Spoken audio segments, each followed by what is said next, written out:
Hello बच्चों। कैसे हैं आप लोग? हमें आशा है कि आप लोग बहुत अच्छे से होंगे। चलिए आज हम फिर आप लोगों के बीच लेकर आए हैं 12th का हिंदी पार्ट 8। इस चैप्टर का नाम है सिपाही की माँ। सिपाही की माँ एक ऐसी कहानी है जो एक समझिए युद्ध युद्ध के लिए ही है और हमारे देश के प्रति ये बहुत ही रोचक कहानी बनाया गया है। देखिए इस कहानी के लेखककार कौन है? मोहन राकेश जी हैं। इस कहानी के लेखककार कौन है?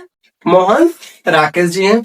जो कि इस कहानी को हम कुछ संक्षेप में आप लोगों को पहले बता देते हैं, उसके बाद हम उसका शॉर्ट एमसीक्यू का डील करेंगे। ठीक है, कहता है इसमें मोहन राकेश जी बताए हैं एक काल्पनिक नाम लिए हैं बिस्नी, मुन्नी और मानक और एक कुंती। देखिए ये चार नाम ऐसा नाम है जो बहुत ही इस कहानी को रोचक बनाती है।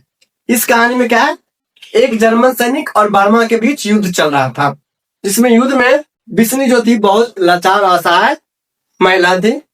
बिस्नी की पति बहुत गत वर्षों पहले यानी बहुत दिनों पहले मर गया था, किसमें? युद्ध में ही। तो कुछ दिनों के बाद बिस्नी की हालात बहुत ही गंभीर हो गई थी। उसके बाद बिस्नी ने अपने पुत्र मानक को बर्मा के युद्ध में शामिल किया था। बस उस समय मानक का उम्र मुश्किल से 16 वर्ष हो रहा था।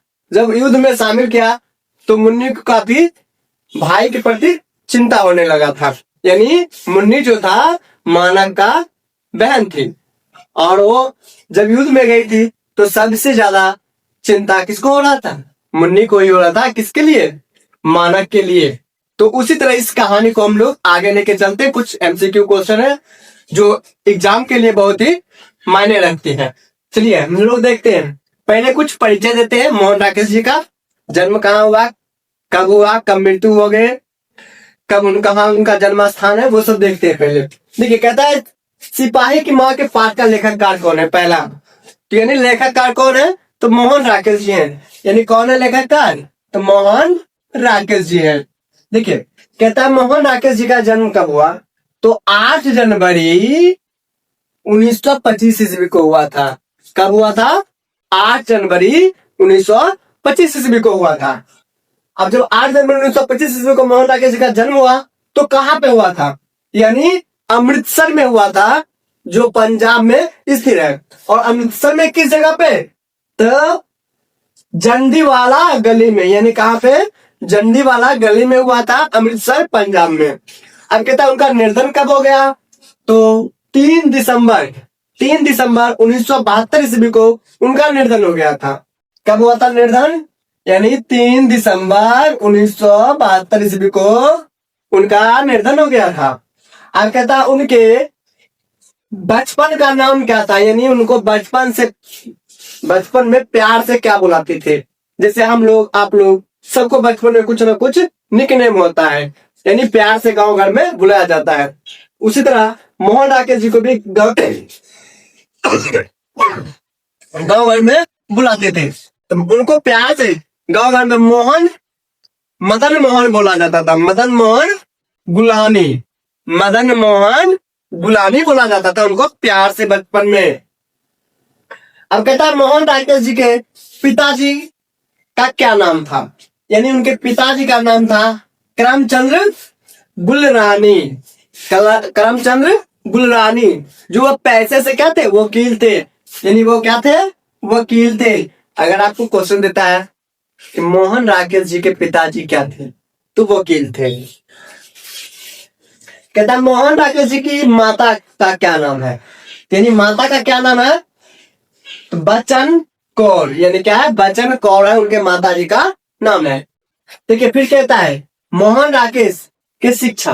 यानी मोहन राकेश जी कहाँ तक पढ़े हैं, वो कब पढ़े थे, वो कब क्या किए थे? यानी मोहन राकेश जी पहला से लेकर 8वां तक प्राइमरी स्कूल यानी प्राथमिक विद्यालय में पढ़े थे। फिर उसके बाद उन्होंने हायर स्कूल के लिए अपने ही गांव में पढ़े थे, यानी पंजाब में अमृतसर में ही पढ़े थे। लेकिन फिर वह एमए की पढ़ाई करने के लिए लाहौर चले गए थे। एमए की पढ़ाई करने के लिए कहाँ गए थे? लाहौर गए थे और संस्कृत से वो एमए किए थे। फिर उन्होंने फिर से यानी डबल एमए डबल एमए किए थे कहाँ, जालंधर में, यानी कहाँ पे किए थे, जालंधर में किए थे।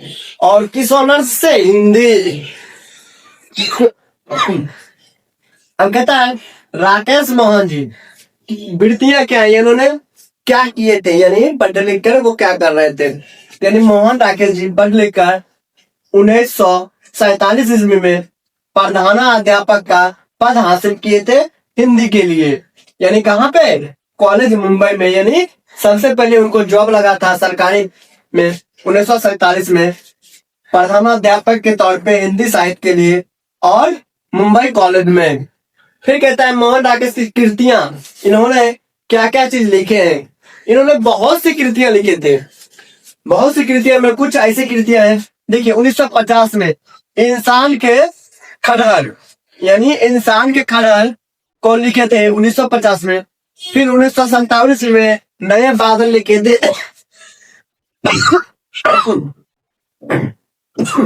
फिर 1958 ईस्वी में जानवर और जानवर लिखे थे।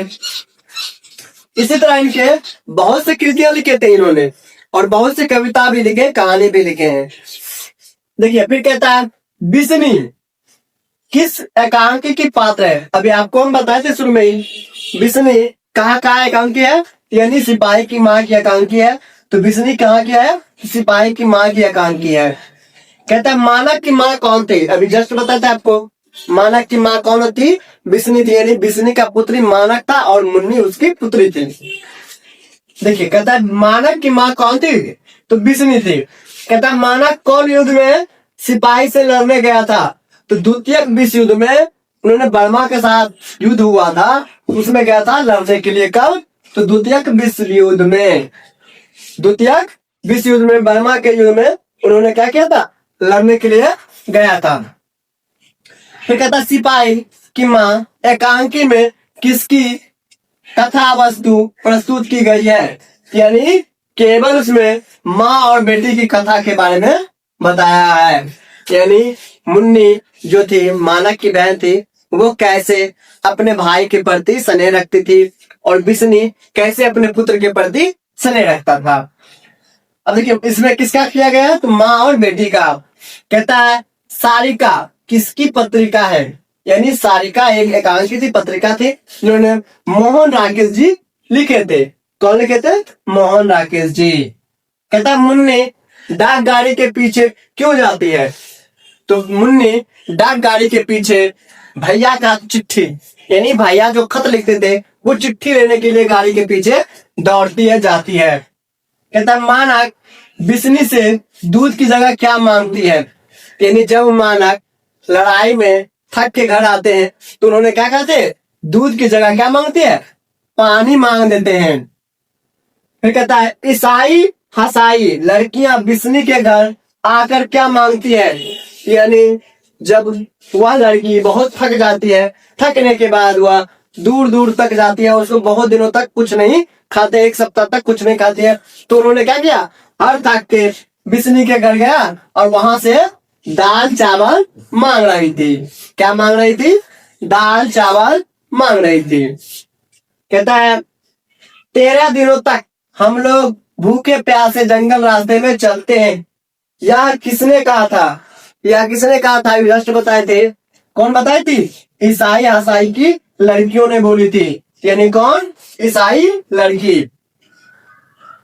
कहता किसकी माँ पागल हो गई थी, सिपाही की माँ पागल हो गई थी, यानी सिपाही की माँ का मतलब बिस्नी, अपने बेटे के प्रति वो क्या हो गई थी, पागल हो गई थी। कहता है मुन्नी की उम्र क्या थी, यानी मुन्नी का उम्र क्या थी, तो मुन्नी का उम्र केवल 14 वर्ष था। मुन्नी का उम्र क्या था, 14 वर्ष था। कहता है बिस्नी की पड़ोसी कौन थी, तो बिस्नी की पड़ोसी कुंती थी। अगर फिर आपको क्वेश्चन दूसरा तरह से दे देगा कुंती कौन थे, तो कुंती कौन थे, तो बिस्नी की पड़ोसन थी। फिर कहेगा मुन्नी किस दिन चिट्ठी आने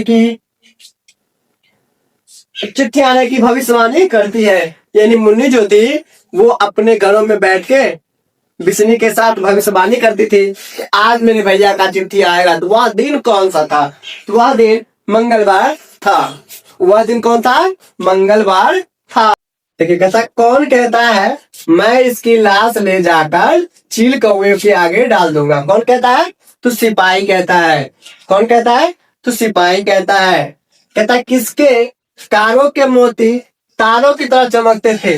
किसके कारों की मोती तारों की तरह चमकते थे? तो किसके? तो तारों के। यानी किसके मोती तारों की तरह चमकते थे? तारों के। कहता है सिपाही की माँ किस एकांकी का संग्रह है? यानी सिपाही की माँ अंडे के छिलके तथा अन्य एकांकी के क्या है? संग्रह है। कहता है सिपाही की माँ एकांकी के अनुसार लड़ाई कहाँ हो रही थी? तो बाड़मा में युद्ध चल रहा था, लड़ाई बाड़मा में हो रहा था। फिर कहता है सिपाही की माँ कौन है? सिपाही की माँ कौन है?